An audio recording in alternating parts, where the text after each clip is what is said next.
Pinocchio, retold by Sue Arango, illustrated by Damian Ward, read by Marwa Shazli.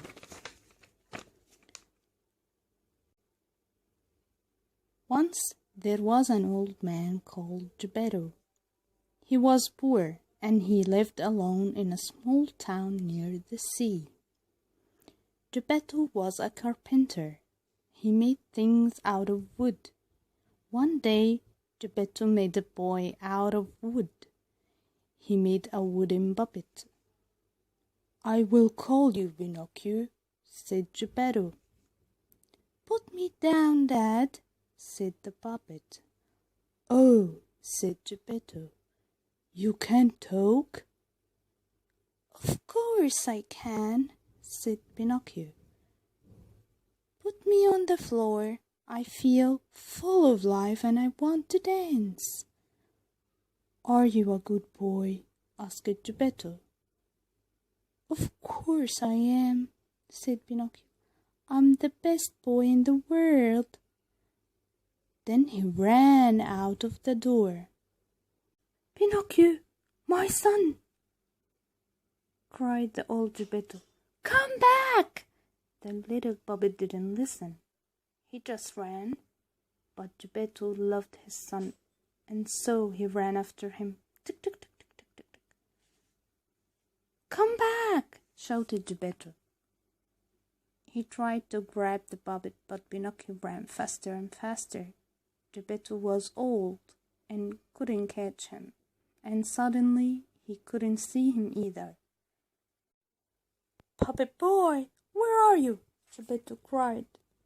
Pinocchio ran back to Gepetto's room, but no one was there, because Gepetto was still out searching for him. Pinocchio was all alone, and he was hungry, but there was no food. Then he heard a voice. "Pinocchio, look up." There was a green cricket on the wall, with very bright eyes. "Boys should be good to their parents," it said. "Good boys go to school and help people. But you aren't a good boy.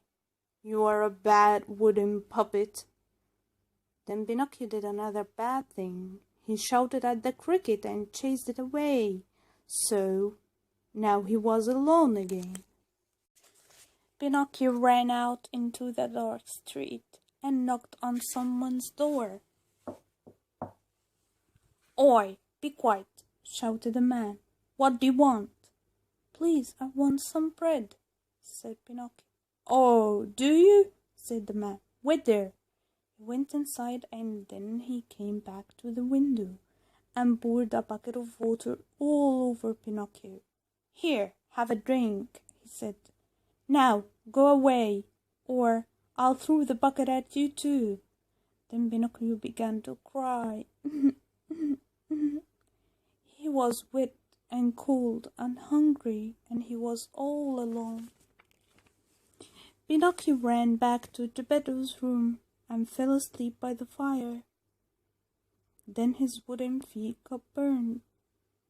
When Gepetto came home, Pinocchio cried, "Oh, Dad, I'm sorry that I was a bad boy. Make me some new feet, Dad, and give me something to eat." Gepetto wanted to be angry, but then he saw Pinocchio's poor burned feet. "My poor boy," he said, and he gave him all the food he had, 3 hard green pears. Pinocchio was so hungry he ate them all.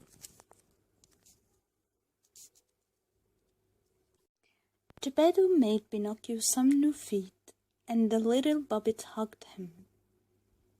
"Listen," said Gepetto, "you must go to school.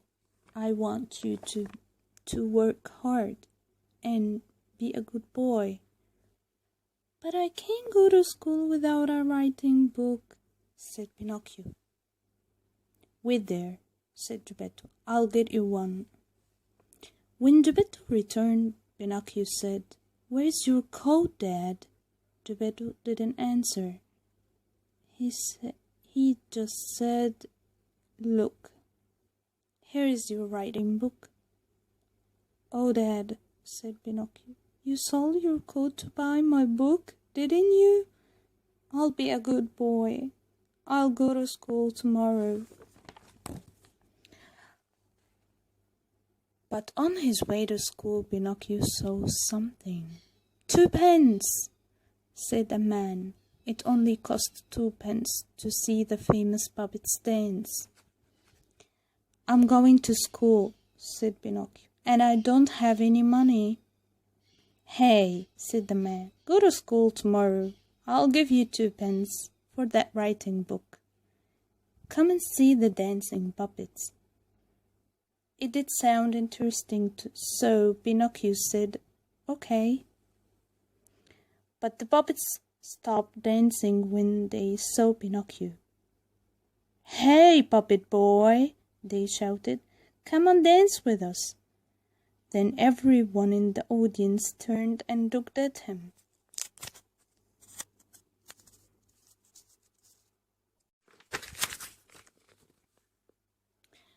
Then the nasty puppet master arrived. "Why aren't you puppets dancing?" shouted. "And who's this?" he asked, looking at Pinocchio. The puppets were so afraid they couldn't move.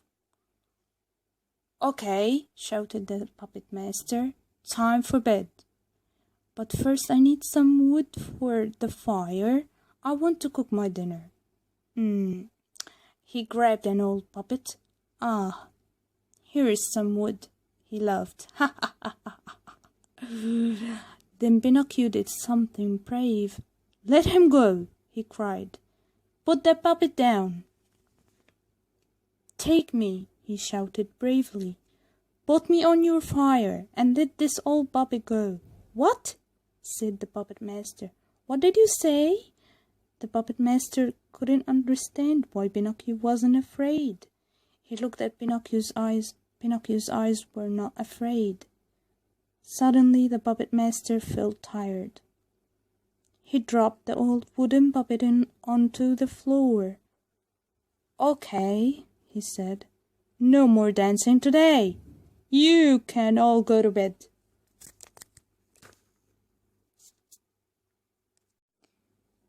In the morning, the puppet master spoke to Pinocchio. "Where do you come from?" he asked. "My father's a poor old carpenter," said Pinocchio. "He sold his coat to buy me a writing book, but I sold that book to see your puppet show. I was bad, but I want to be good now." "You're an interesting thing," said the puppet master, "and brave. Here, take these coins. Give them to your father. Now go, quick, or I might keep you." "Oh, thanks, Mr. Puppet Master," said Pinocchio. Then he grabbed the coins and ran. Pinocchio walked home through the town. On the way, he met the Fox brothers. "Hello, Pinocchio," said Tommy Fox. "What are you doing?" "I'm going home," said Pinocchio. "I've got 5 coins, so I'm going to buy a new coat for my dad and a writing book because I need to go to school." "Forget about the coat," said Danny Fox.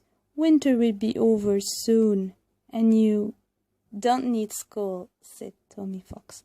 "You need to go into business. Listen, there is a magic field outside the town. Plant your coins there, and they will grow into money trees. Each one will have 1,000 coins shining in the sunlight." "Wow," said Pinocchio. "But first, let's eat," said Tommy Fox, and he took them to a restaurant. "Waiter," shouted Danny Fox, 20 ducks with hot cream." "And I'll have 20 chicken in hot butter," said Tommy Fox. "And you?" the waiter asked Pinocchio. Said Pinocchio. "Do you have any pears?" "Not today," said the waiter. "Then just some bread and cheese for me, please," said Pinocchio. At the end of the meal, the fox brother said, "We're just going to wash our hands, and then we will pay the bill." But they never came back, so Pinocchio had to pay for the meal. Then he only had one coin left. Outside, it was dark. Pinocchio started to walk, and then he saw the cricket again. "Pinocchio," said the cricket. It looked at him with bright eyes. "Coins don't grow into trees." "I haven't got any coins," lied Pinocchio. And when he told this lie, his nose suddenly got longer. Just then two robbers grabbed Pinocchio. "Give us your money!" they cried. "I haven't got any money," lied Pinocchio, and then his nose grew longer again. "What's wrong with your nose?" said the robbers. Pinocchio hid the coin in his mouth. "It's in his mouth!" shouted the robbers. They grabbed him and held him upside down. "Drop it, big nose!" they shouted, but Pinocchio kept his mouth shut.